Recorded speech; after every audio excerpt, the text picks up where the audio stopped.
Lisa Mariana terdesak, Revelino minta hakim tolak gugatan terhadap Ridwan Kamil, sudahi drama. Kuasa hukum Revelino, pria yang mengaku ayah biologis dari anak Lisa Mariana, meminta Majelis Hakim PN Bandung menolak gugatan perdata Lisa Mariana terhadap Ridwan Kamil.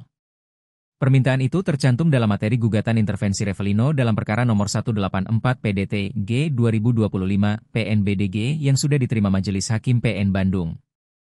Kuasa hukum Revelino, Fikri Wijaya mengatakan mereka ingin membuktikan kebenaran. Pihaknya tak mengajukan tuntutan ganti rugi atau hal lain. Tetapi, hanya meminta supaya gugatan yang diajukan Lisa terhadap Ridwan Kamil ditolak, karena secara fakta dan hukum, gugatan itu tak berdasar.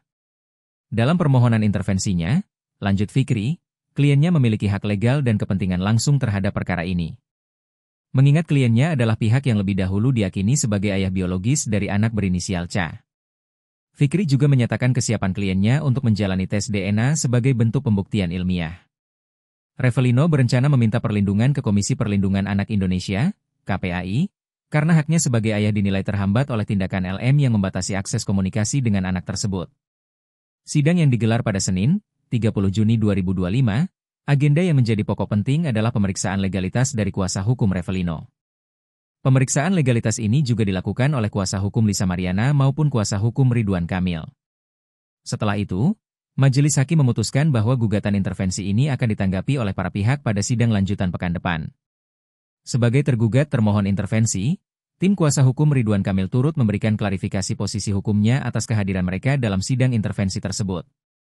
Kuasa hukum Ridwan Kamil, Muslim Jaya Butar-Butar menyebut kehadiran tim hukum Ridwan Kamil berdasarkan panggilan dari PN Bandung. Pihaknya juga menyambut baik inisiatif intervensi dari Revelino karena secara hukum dan logika, langkah tersebut semakin memperjelas kekeliruan klaim yang dibangun oleh Lisa Mariana terhadap kliennya.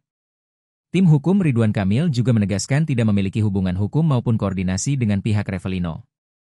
Namun secara hukum, mereka melihat fakta yang diajukan Revelino, termasuk pengakuan LM atas kehamilan sejak Mei 2021, justru membatalkan seluruh dalil gugatan LM yang menyebut pertemuan dengan Ridwan Kamil terjadi setelah Juni 2021.